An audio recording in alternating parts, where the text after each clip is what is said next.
Olá, boa tarde. Hoje a nossa apresentação vai ser sobre o exercício em crianças.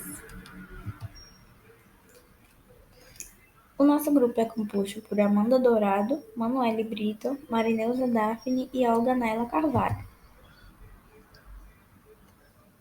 Em nossa apresentação falaremos sobre a infância e as suas fases, diferenças corporais, características musculoesqueléticas, características do metabolismo, características hormonais, características de outros sistemas fisiológicos, prescrição de exercícios, tipos de exercícios e aspectos que relacionam ao rendimento no exercício e algumas curiosidades. Bom, entende-se por infância o período da vida de todo indivíduo com menos de 18 anos de idade, segundo a Convenção sobre os Direitos da Criança. A infância ela pode ser considerada uma fase determinante e muito importante no processo de aquisição de habilidades e capacidades motoras, tanto pelo ritmo acelerado de alterações biológicas, como pela elevada capacidade de adequação aos estímulos ambientais. O crescimento, o ganho de peso e de estatura representam um dos principais indicadores de saúde na infância e na adolescência. A infância é composta por algumas fases, e dentre elas temos a primeira infância, que vai do nascimento até os 4 anos de idade, a fase pré-escolar, que vai dos 4 aos 6 anos de idade, a segunda infância, que vai dos 6 anos até a puberdade, e a adolescência, que vai ali dos 10, 11 anos até os 18 anos. E dentro dessa fase acontece a puberdade. Bom, na primeira infância, nós vamos ter algumas características importantes do desenvolvimento da criança, e dentre elas, começando da primeira fase da criança, que é logo ao nascimento. A atividade motora do recém-nascido ela vai ser bem ativa, no entanto, ela é desordenada e sem finalidade objetiva. Os movimentos eles são assimétricos, tanto nos membros superiores como nos membros inferiores. E esses movimentos eles acontecem principalmente por alguns reflexos que são próprios dessa idade e ocorrem em praticamente todos os bebês. Conforme os meses, vão passando, esses reflexos eles vão ser inibidos devido ao amadurecimento, principalmente ao amadurecimento do cerebelo e do córtex frontal, iniciando dessa forma o surgimento de movimentos voluntários melhor organizados. Então, do nascimento até alguns meses, o primeiro ano de vida da criança, ela vai ter uma fase de desenvolvimento motor muito importante. Ela primeiro vai começar ali com os reflexos, depois esses reflexos vão ser inibidos, e aí ela vai aprender a rolar, vai aprender a ter um controle postural do tronco, depois ela aprende a sentar, engatinhar, andar, manipula objetos, também, e tudo isso está dentro do desenvolvimento motor da criança. E isso é fundamental desde que o bebê ele seja exposto aos estímulos motores adequados no seu nível de desenvolvimento.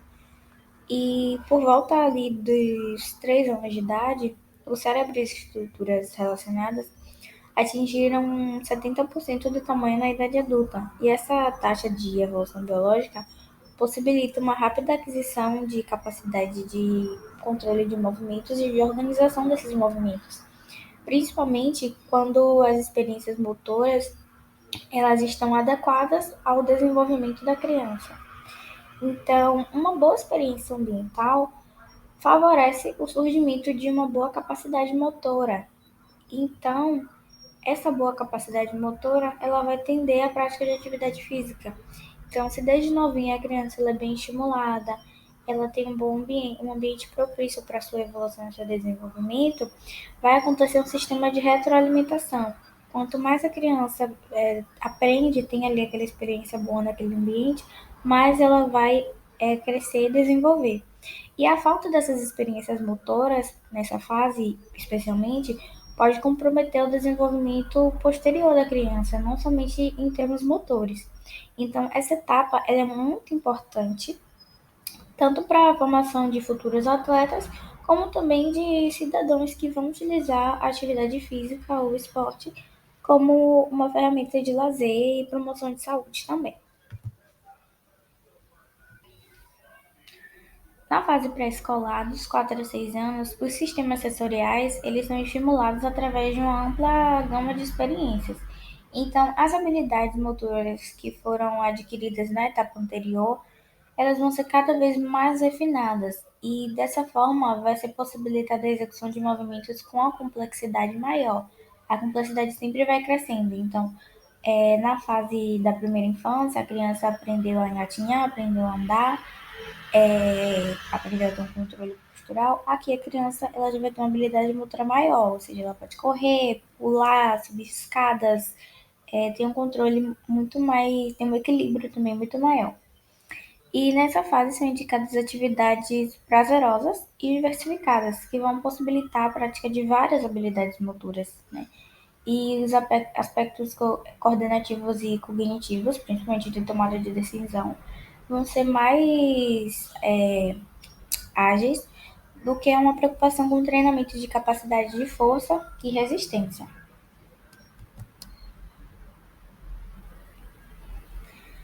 Aqui na fase da segunda infância, entre os 6 e 10 anos, ocorre uma grande evolução na coordenação e no controle motor, facilitando a aprendizagem de habilidades motoras ainda mais complexas.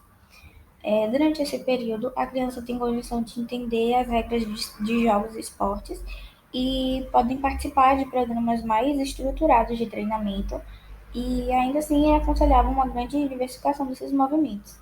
A adoção de jogos com regras simples é bastante válida. Nessa fase ocorre um aumento relativo da força, velocidade e resistência, principalmente com os estímulos adequados. E a diferença no desempenho motor entre meninos e meninas é pequena ou inexistente, assim como nas outras fases anteriores, né? É bem pequena essa diferença. A única, essa pequena diferença se dá também porque as meninas elas não têm o mesmo acesso aos movimentos dos meninos, por uma questão cultural machista mesmo.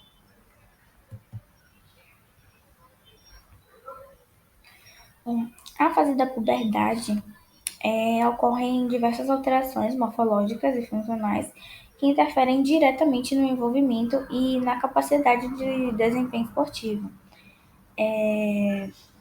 Ocorrem fenômenos principais, dentre eles estão o pico de crescimento em estatura, que vai ser acompanhado de uma maturação biológica, de um amadurecimento dos órgãos sexuais e também das funções musculares, das funções metabólicas, além da composição corporal se alterar também. Nos meninos, acontece um pico de crescimento. Após esse pico de crescimento, acontece um pico de ganho de massa, que vai estar associado à elevação da testosterona. Esse ganho de massa e amadurecimento das funções musculares vão proporcionar um aumento na capacidade metabólica, aumentando os níveis de força, velocidade e resistência, especialmente com os estímulos motores adequados. Nas meninas, acontece um pico de crescimento, após o pico de crescimento, acontece a menarca, né, a primeira menstruação, devido à elevação dos hormônios estradiol. Nas meninas não há um ganho de massa como nos meninos, porque não há elevação da testosterona. Nas meninas acontece um aumento no percentual de gordura, principalmente nas regiões de seio e quadril. Esse aumento do percentual de gordura não é muito favorável à execução de habilidades motoras. No entanto, se a atividade física tiver um envolvimento adequado nas idades anteriores, após a menarca acontece uma boa evolução do desempenho motor. Na fase da adolescência, assim como na idade escolar, não há um embasamento científico de que o treinamento físico resistido, ele deve a alterações nas placas de crescimento na fase da puberdade, as placas epifisárias, lá nos ossos longos. Nessa fase, imediatamente após os exercícios de resistência, ocorre um aumento nos níveis circulantes de testosterona e do hormônio GH. Tanto o ritmo de crescimento como o de estatura final, eles estão vinculados principalmente a fatores genéticos e nutricionais. Então, respeitando os limites fisiológicos e estruturais da criança, não há o risco da atividade física prejudicar o crescimento. E tanto as diferentes práticas de esportes parecem não comprometer ou favorecer o crescimento linear. Nessa faixa etária, os estudos tendem a indicar um crescimento nos tecidos ósseo e muscular também.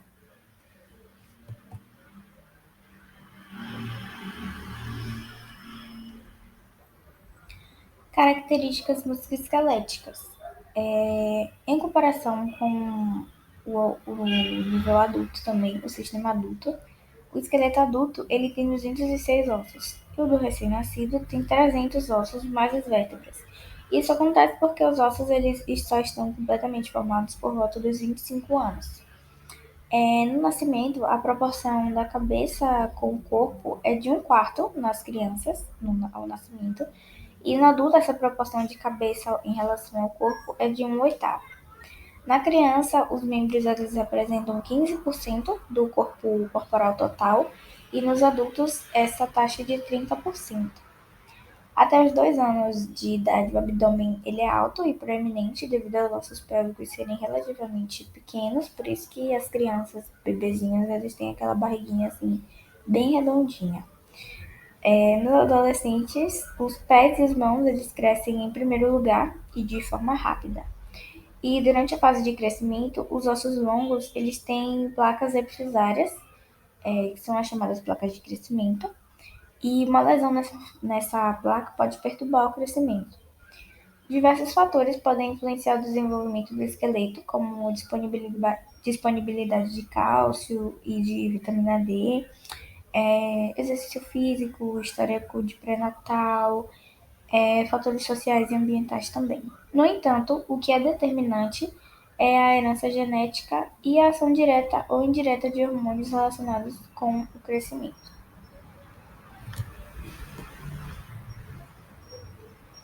Olá, gente. Meu nome é Emanuele e eu vou dar continuidade à apresentação falando sobre o metabolismo aeróbico e anaeróbico.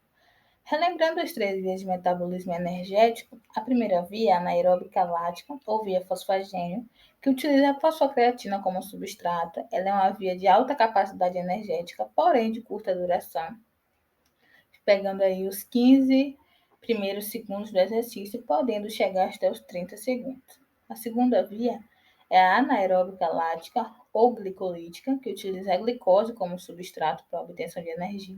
Também tem uma alta capacidade energética, porém uma baixa duração. Ela produz lactato, também como produto final, e ela chega aí no máximo a 90 segundos de exercício.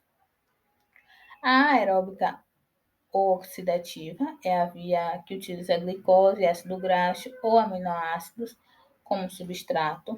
Ela também precisa do oxigênio para gerar energia. Essa já é uma via de baixa capacidade de produção energética, ela demora mais para produzir energia, porém ela tem uma longa duração, então ela consegue manter exercício por longos períodos. Se tratando das crianças, ela possui um menor valor de lactato tanto no sangue quanto no músculo e uma menor atividade da enzima fosfotoquinase 2, que é uma enzima utilizada na segunda via anaeróbica, a anaeróbica lática. Então, com isso, a gente já percebe que a criança ela tem essa via glicolítica menos eficiente. Alguns autores chegam até a afirmar que ela tem essa via subdesenvolvida, né? Com isso, ela tem um menor conteúdo endógeno de glicogênio e tem uma maior eficiência na oxidação de gordura. Quando comparamos aos adultos, os adultos eles têm um elevado conteúdo de glicogênio muscular, que isso se dá a uma maior oxidação de carboidrato durante o exercício. O metabolismo energético durante o exercício anaeróbico.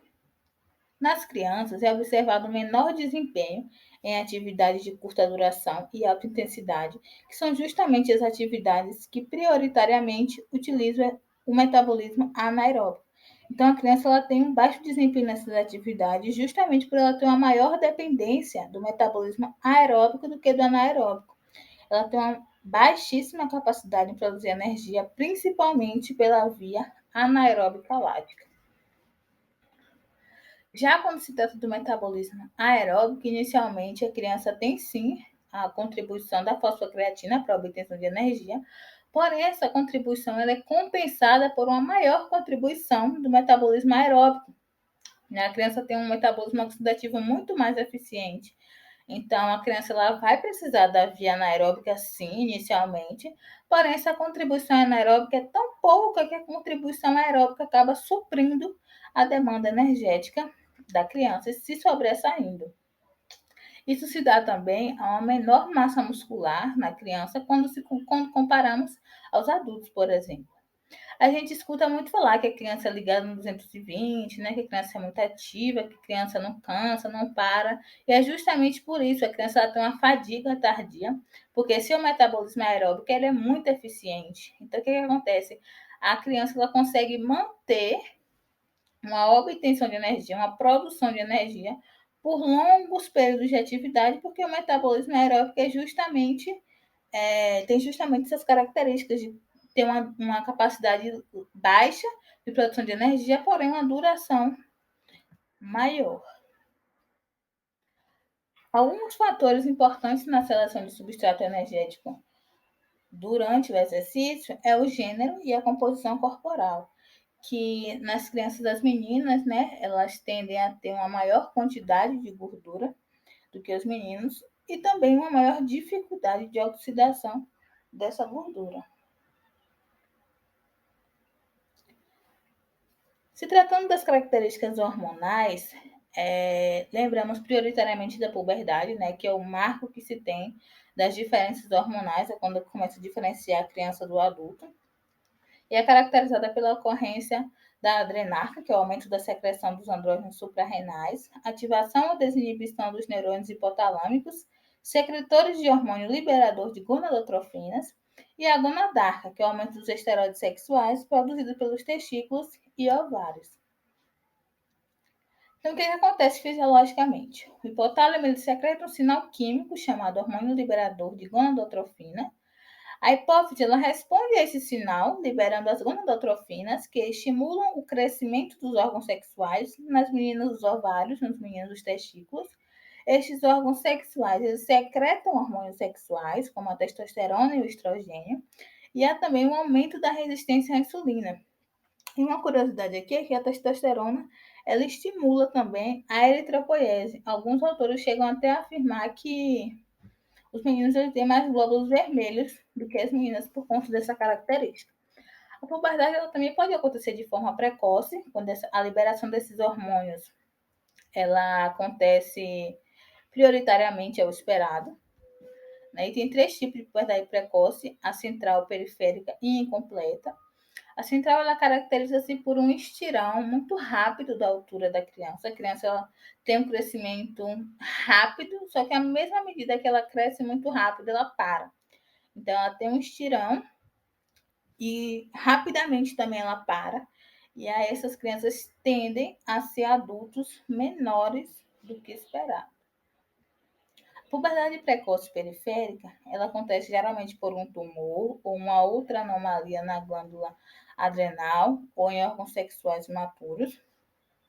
E esses hormônios, o que acontece? Eles são liberados prioritariamente, porém eles não causam um amadurecimento dos testículos e dos ovários, mas causam um desenvolvimento de características sexuais nas crianças, como aparecimento de pelos, crescimento da mama, engrossamento da voz, mas geralmente algumas características assim que aparecem, porém os órgãos sexuais ainda não estão amadurecidos de fato.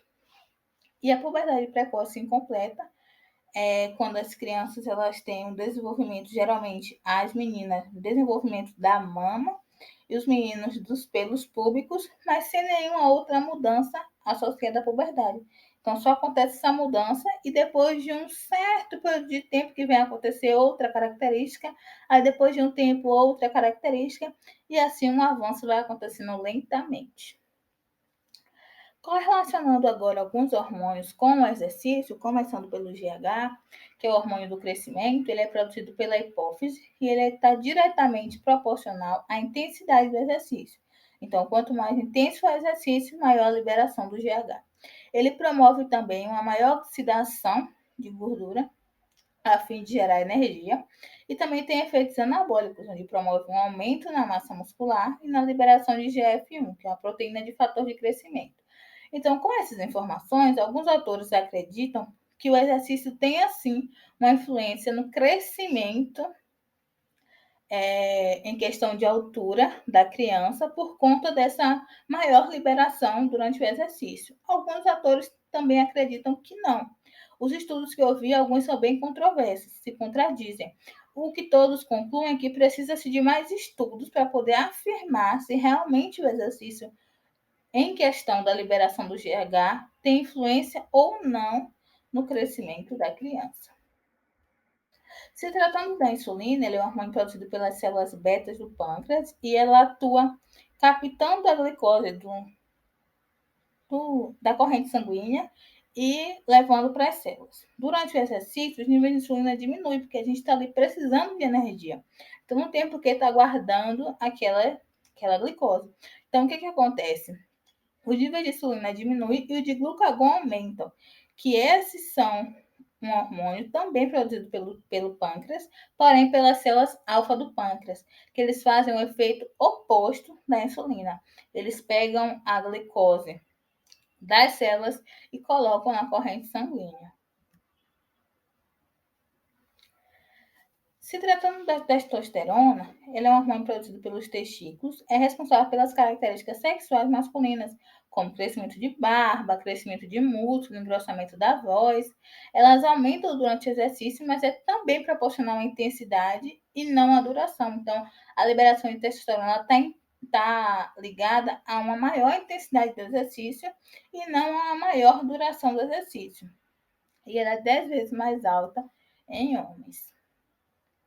Se tratando do estrogênio, ele é produzido pelos ovários femininos, responsável pela característica sexuais nas mulheres, pelo crescimento de seios, também contribui para o ciclo menstrual.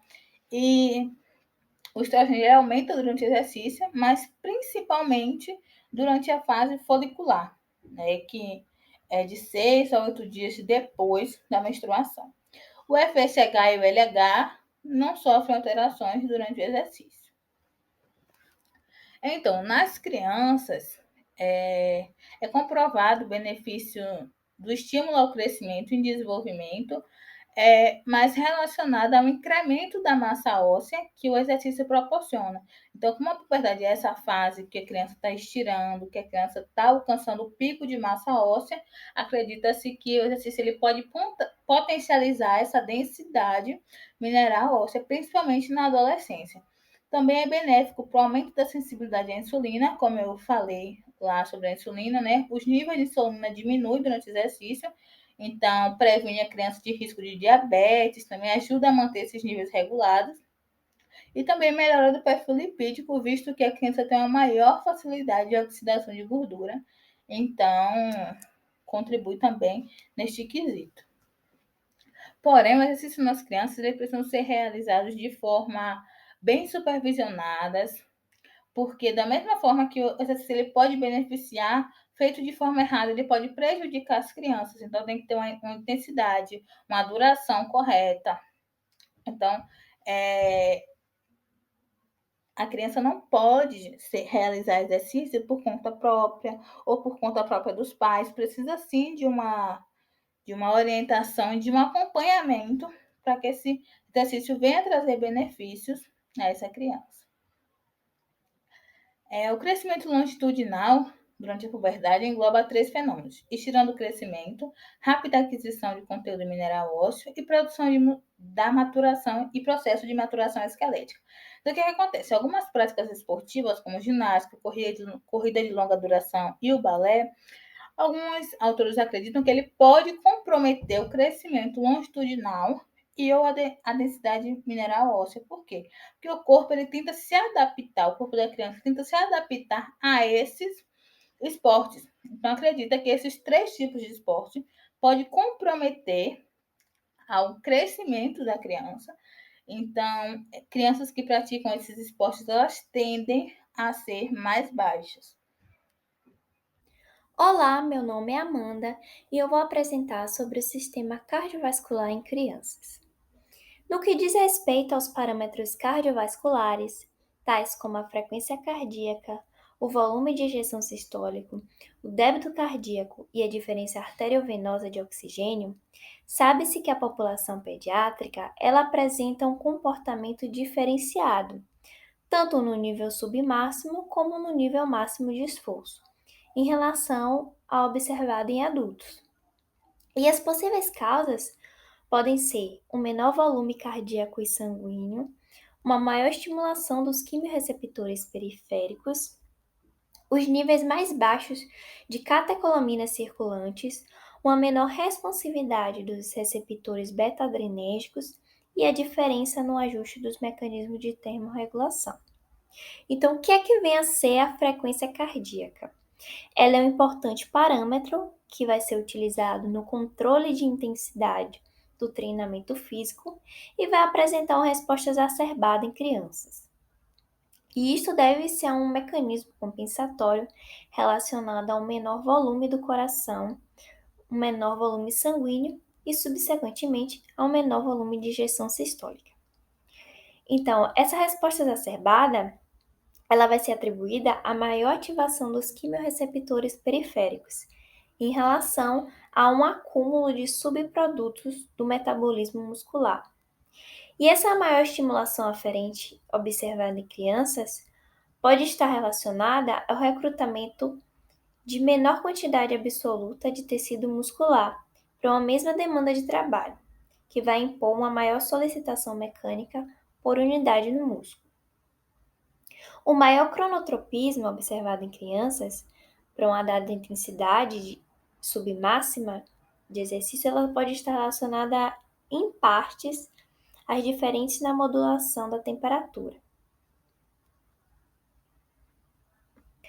As crianças elas vão apresentar uma reduzida capacidade evaporativa de dissipação de calor corporal e em razão de que depende mais das vias de convecção e de radiação. A efetiva perda de calor por essas vias, a convecção e radiação, vai aumentar a redistribuição do fluxo sanguíneo para as áreas superficiais corporais, às expensas do volume sanguíneo central, que vai provocar um desvio para cima da frequência cardíaca, para a manutenção de um dado débito cardíaco.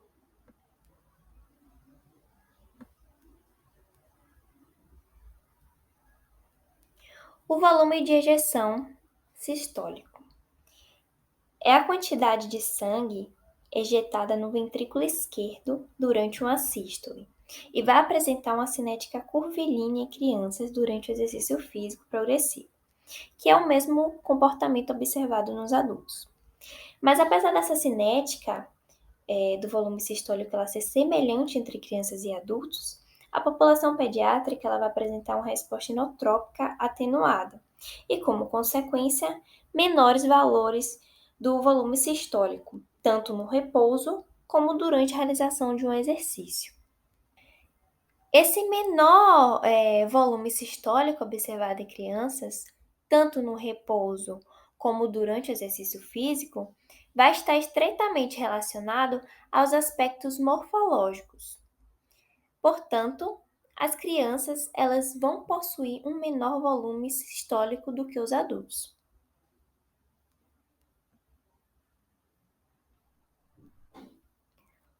O débito cardíaco, ou seja, o produto da frequência cardíaca pelo volume de ejeção sistólico, ele pode ser definido como o volume de sangue que é ejetado no ventrículo esquerdo a cada minuto.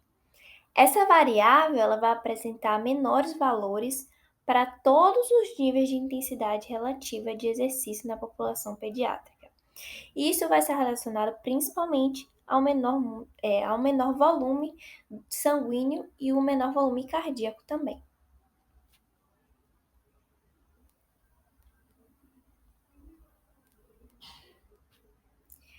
Diferença arteriovenosa de oxigênio.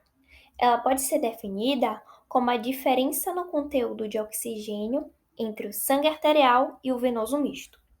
Essa variável fisiológica ela vai refletir na eficiência da extração do oxigênio em nível periférico por parte dos tecidos metabolicamente ativos. Então, as crianças elas apresentam valores mais elevados de diferença arteriovenosa de oxigênio para compensar o menor débito cardíaco em relação ao observado em suas contrapartes adultas. Porém, nos níveis mais baixos de trabalho, foi observado que a população pediátrica possui valores mais baixos de diferença arteriovenosa durante o pico do exercício.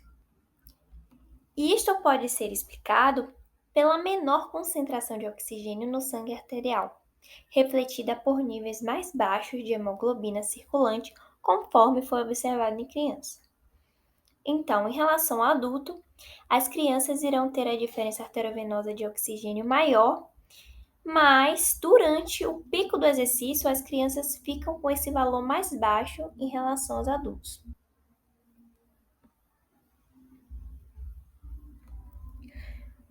O sistema respiratório em crianças. Ele vai ser constituído por todos os órgãos que participam da ventilação e da troca de oxigênio e gás carbônico entre o sangue e o ar.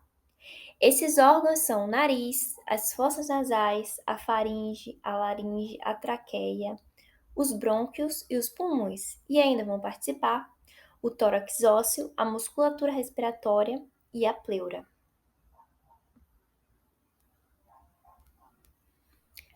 As funções do sistema respiratório. Temos a hematose, que é a troca de gases entre a atmosfera e o sangue, a regulação homeostática do pH corporal. Temos também a proteção contra substâncias irritantes e patogênicas inaladas, a vocalização e a produção do sulfactante.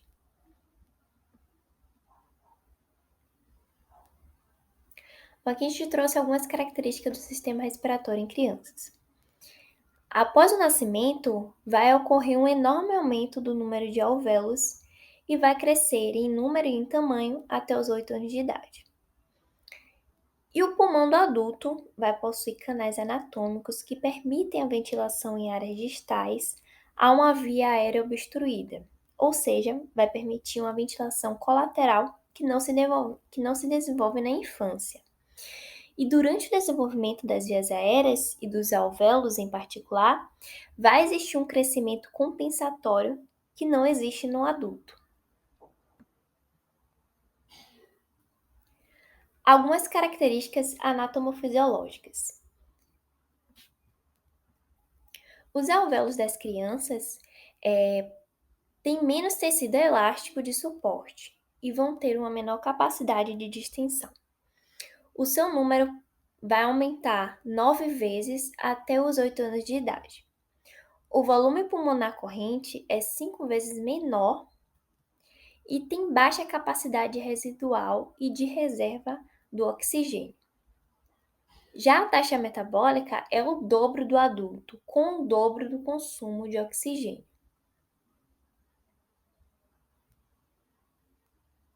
Aqui a gente trouxe uma tabela sobre a frequência respiratória na criança e nela diz que vai depender muito da sua idade. Então, o recém-nascido tem de 30 a 50, a partir do primeiro ano de idade, de 26 a 40, no segundo ano, de 20 a 30, no quarto ano, de 20 a 30, no sexto ano, de 20 a 60, no oitavo ano, de 18 a 24, no décimo ano, de 18 a 24 e no adulto, de 12 a 20.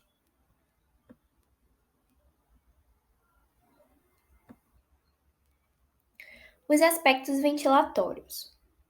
Os volumes e as capacidades pulmonares elásticas, como o volume corrente, o volume de reserva inspiratório, o volume de reserva expiratório, a capacidade vital forçada, o volume pulmonar residual e a capacidade pulmonar total, assim como os volumes pulmonares dinâmicos, como o expiratório forçado, a ventilação voluntária máxima, vão fornecer indícios de evolução e da eficiência funcional do crescimento do sistema respiratório da criança.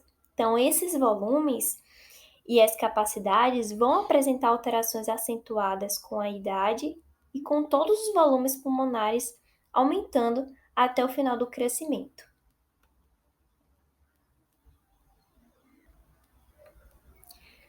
Então, a média da ventilação expiratória máxima é de aproximadamente 40 litros por minuto para menino de 4 a 6 anos de idade e vai ser aumentada de 110 a 140 litros por minuto na maturidade completa.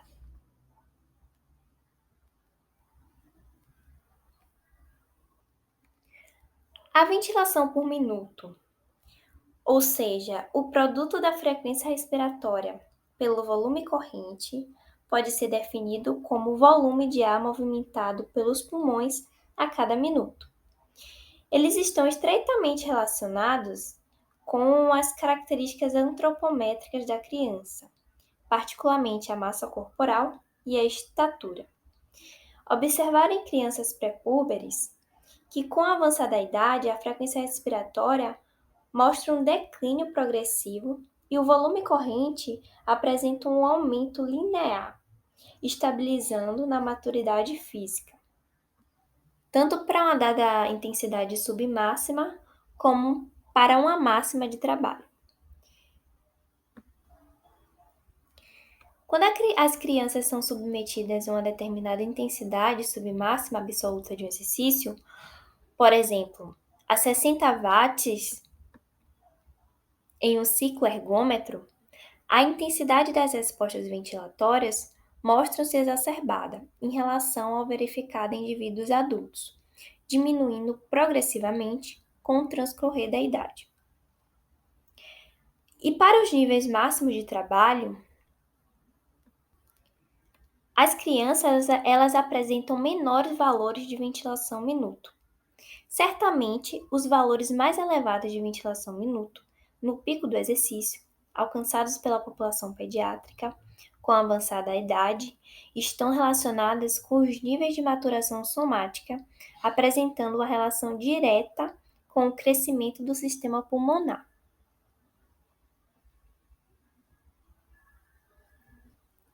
A prescrição de exercício para crianças. Para exercícios aeróbicos, a prescrição ela deve contemplar as variáveis do tipo de duração, intensidade e frequência semanal, e elas devem obedecer os princípios gerais do treinamento. Já no treinamento muscular, deve ser realizado com cargas moderadas e um maior número de repetições, valorizando o gesto motor. E esse tipo de atividade, ele é importante porque pode contribuir para o aumento da força muscular e da massa óssea. Para exercícios de flexibilidade, o treinamento deve envolver os principais movimentos articulares e deve ser realizado de forma lenta até o ponto de ligeiro desconforto, então mantidos por cerca de 10 a 20 segundos. Bem, e vamos agora, para a parte prática dos exercícios. Vários estudos com crianças e adolescentes têm demonstrado que o benefício da atividade física no estímulo ao crescimento e desenvolvimento, na prevenção da obesidade, no aumento da sensibilidade à insulina, na melhora do perfil lipídico, na diminuição da pressão arterial, no desenvolvimento da socialização e da capacidade de trabalhar em equipe. A atividade física leve a moderada tem efeito benéfico sobre o crescimento e desenvolvimento ósseo, enquanto a atividade física intensa pode levar ao crescimento, causando também um atraso na puberdade e diminuição da mineração esquelética. Os mecanismos de carga impostos pelos exercícios aumentam a densidade mineral óssea, independentemente do sexo e da idade. Porém, o exercício físico realizado próximo ao pico máximo da velocidade de crescimento, ou seja, no início da puberdade, é mais efetivo para potencializar o ganho da massa óssea.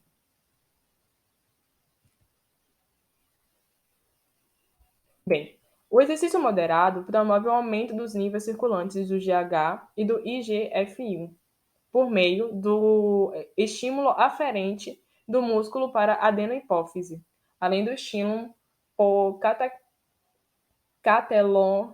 catecolaminas, lactato, óxido nítrico e mudanças no balanço ácido-básico. Tal efeito é, portanto, benéfico para o crescimento linear dos indivíduos pré-púberes. Os efeitos benéficos da atividade física são evidenciados nos mais variados órgãos e sistemas, como cardiovascular, que se tem um aumento do consumo de oxigênio, na manutenção da boa frequência cardíaca e volume de ejeção. No respiratório, se tem um aumento dos parâmetros ventilatórios funcionais. O muscular, aumento da massa e da força e resistência. O esquelético, o aumento do conteúdo do cálcio e da mineração óssea. O cartilaginoso, aumento da espessura da cartilagem com maior proteção articular. O endócrino, o aumento da sensibilidade insulínica, melhora do perfil lipídico.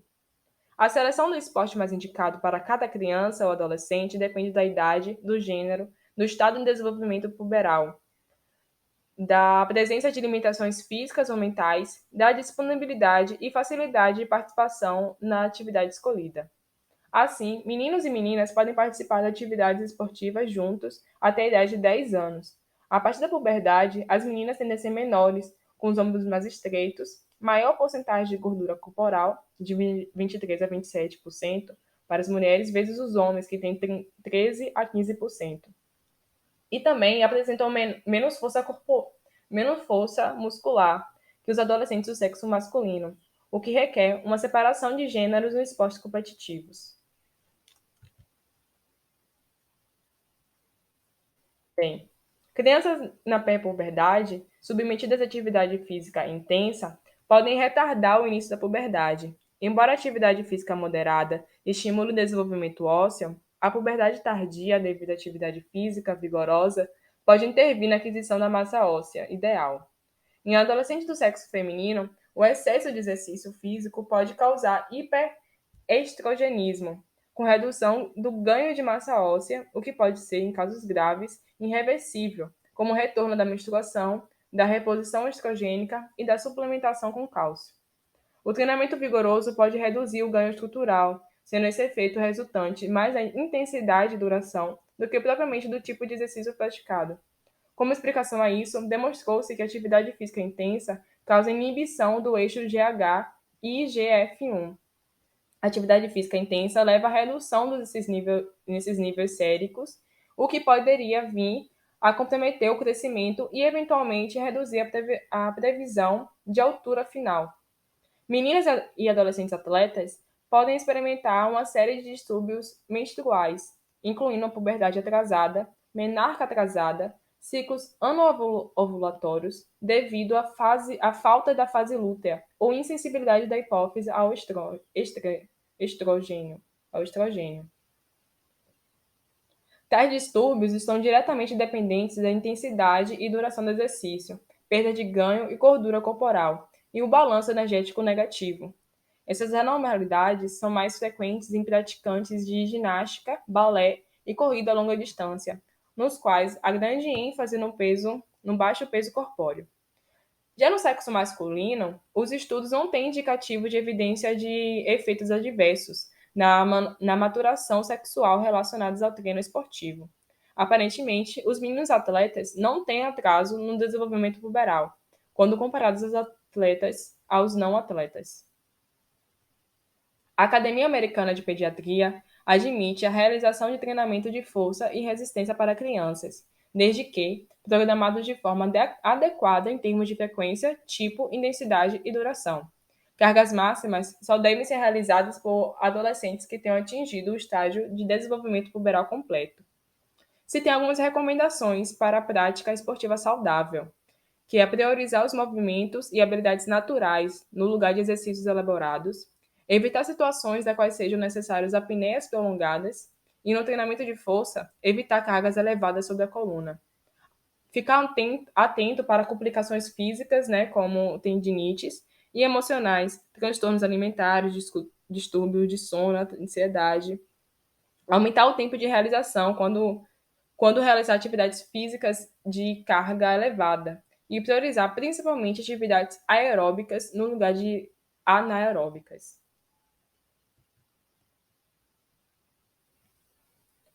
Os princípios gerais que governam a resposta do corpo ao exercício e à atividade física são os mesmos para crianças, adolescentes e adultos.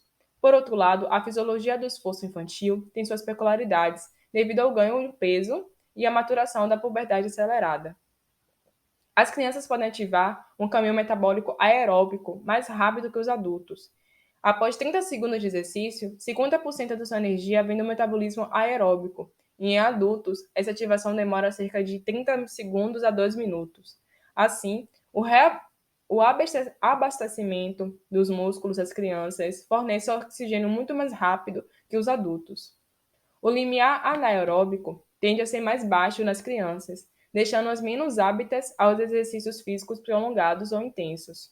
Já os níveis de lactato aumentam de forma progressiva com o avanço da idade. Assim, durante a prática de exercícios físicos, as crianças têm níveis de lactato menores do que os adultos, sendo um dos motivos pelos quais ela se recupera mais rapidamente após os exercícios de alta intensidade e curta duração, estando pronta para um novo exercício mais cedo. Entre os sexos, as meninas têm níveis de lactato mais elevados do que os meninos. A velocidade de troca, a velocidade de troca com calor com meio é maior nas crianças do que em adultos, uma vez que possuem maior superfície corporal por unidade de massa corporal. Sendo assim, não só a perda do calor em ambientes frios, mas também o ganho de calor em climas muito quentes são mais acelerados em crianças, aumentando o risco de complicações.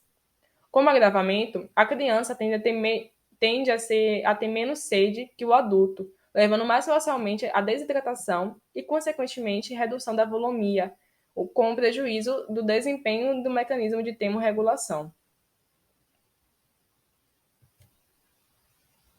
Uma curiosidade que a gente conseguiu achar é que diferentes modalidades esportivas não têm efeitos específicos no sentido de aumentar ou diminuir a altura final. O que ocorre é que um viés de seleção na qual crianças com baixa estatura são recrutados para alguns esportes, tipo a ginástica olímpica, e as de alta estatura são para o uso de basquete, em função a um possível desempenho na atividade.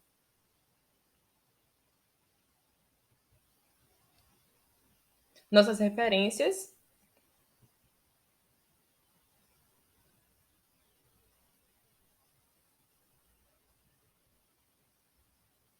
Obrigada pela atenção.